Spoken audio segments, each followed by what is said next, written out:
Hi, this is Kathy from the White Pigeon Library. We've got new books. I'm kind of excited about this one. It's The Covenant of Water, and it's written by Abraham Verghese. He wrote Cutting for Stone several years ago. It was on the New York Times bestseller list for 2 solid years. It was such a good book. It was just beautifully written, and this looks like it's going to be just as good. The author is sort of a guy who does a lot of different things. He's a doctor and he's an author. He's still a member of the Department of Medicine at Stanford University School of Medicine.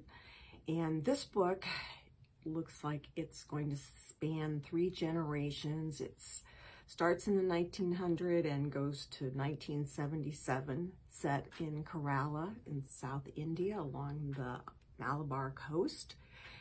And in each generation, one person dies of drowning. They don't know why.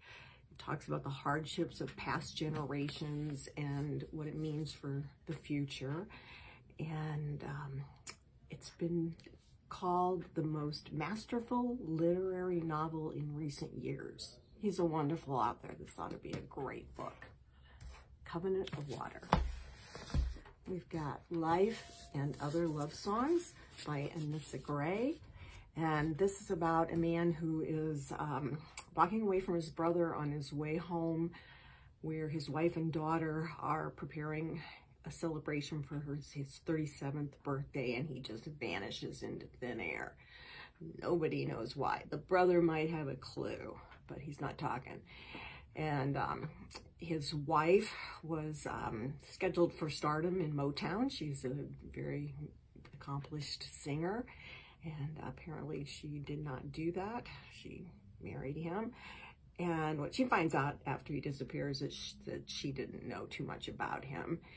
And the daughter, Trinity, is an author. She keeps thinking he's going to turn up again, and he doesn't. So might be fun. We've got The Only Survivors by Megan Miranda. And this is about a group of teenagers who 10 years ago, there were 2 vans of teenagers that crashed into a Tennessee ravine, and there were only 9 survivors, all students. After the first year, one of those survivors committed suicide, we think.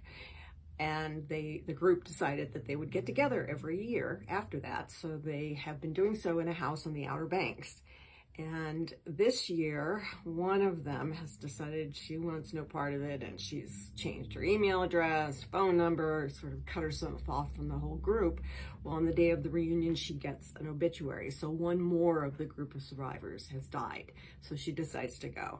Then when she's there, one more, the organizer of the reunions, sort of slips away and disappears, and there's a horrible storm coming, and storms on the Outer Banks are not fun because it's like a 1-lane road back and forth to get off the island, so you're pretty much stuck.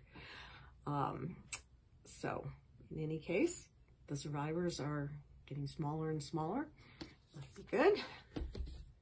Warrior Girl Unearthed by Angeline Boulley. And it's a young adult book. It looks like it's going to be good. I think her first one was voted best young adult novel in I don't know how long. And she is actually writes about her own group of Indian tribe that is in Michigan's Upper Peninsula. Remember the name of it. But in any case, in this particular story, it's set in an island on the Upper Peninsula of Michigan, and indigenous women are disappearing, as they are all over the country. And the woman, the young girl involved, wants to find out why. Also, for some reason, somebody's robbing graves, so even her ancestors are being destroyed, and she wants to fix it. So, looks good. Warrior Girl Unearthed. We'll have more next week. Thank you.